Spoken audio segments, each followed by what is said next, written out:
চাকরি বাকরির জন্য তরুণ যুবা মাওলানা ভাসানীর কাছে যারা আসতো তারা প্রথমত শুনতো, চাকরি কেন করবি? চাকরি করলেই চাকর হতে হবে। চাকর হলে জীবন বরবাদ। শ্রম দাও, শ্রম খাটাও, সুফল পাবে, স্বাধীন থাকবে। আবার কেউ যদি বলতো, হুজুর চাকরি চাই না, আপনার কর্মী হতে চাই, তাহলে হুজুর খুব খুশি হই। কিন্তু পাত্র কদিন পরেই প্রমাদ গুণিত। সন্তোষ কর্মকাণ্ডের কর্মীর জন্য মাসিক নগদ প্রাপ্তি ছিল 40 টাকা। জীবন চলার সব সুযোগ সুবিধা সমেত। কর্মী তার যোগ্যতা অনুযায়ী পদ পদবি পাবে, কাজ করবে, কিন্তু জীবনযাপন সবার একরকম। থাকা, খাওয়া, চিকিৎসক সাধারণ পরিষদ, যোগ্যতা ও সামর্থ্য অনুযায়ী কাজ করবে। কাজ ছাড়া কেউ থাকবে না। যেমন স্বামী যোগ্যতা বলে কলেজের শিক্ষক, কিন্তু স্ত্রীর শিক্ষত যোগ্যতা নেই বলে বসে থাকবে না। তাকে যে কাজ দেওয়া হবে তাই করতে হবে। যেমন কাজ দেওয়া হলো পাকশালায় অথবা শিশু ছাত্র ছাত্রী কাপড় ধুয়ে দেওয়া। বাস্তবতা ছিল বেকারত্ব তাড়ানোর প্রথমত কাজে যোগ দেওয়া সম্ভব হয়েছে, কিন্তু কদিন পরেই অহং জেগে উঠেছে। তথাকথিত আত্মসম্মানবোধ, অভিজাত্যবোধ কর্মীকে নষ্ট করে ফেলেছে। মাওলানা ভাসানীর কর্মী এ জগৎ থেকে কেটে পড়তে হয়েছে অথবা বিদায় দেওয়া হয়েছে। ওই বিবেচনায় 1969 থেকে 1976 পর্যন্ত সন্তোষ ছিল জন্য একটি সিটি স্টেট।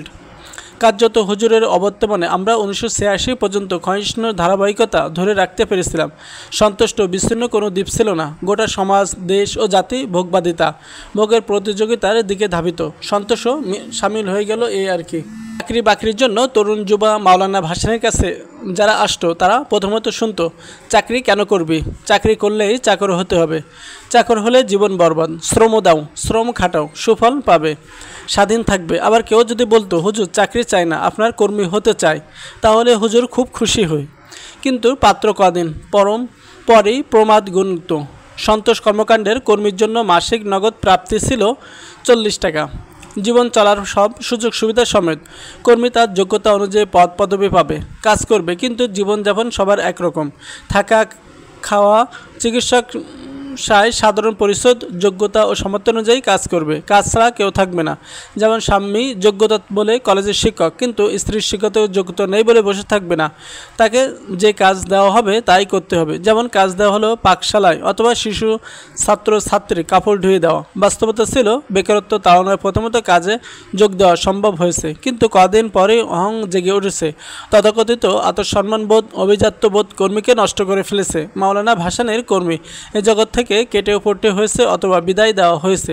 ওই বিবেচনায় 1969 থেকে 1976 পর্যন্ত সন্তোষ ছিল জন্য একটি সিটি স্টেট।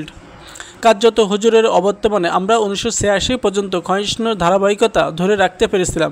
সন্তুষ্ট বিচ্ছিন্ন কোনো দ্বীপ ছিল না। গোটা সমাজ, দেশ ও জাতি ভোগবাদিতা, ভোগের প্রতিযোগিতার দিকে ধাবিত। সন্তোষও সামিল হয়ে গেল এই আর কি।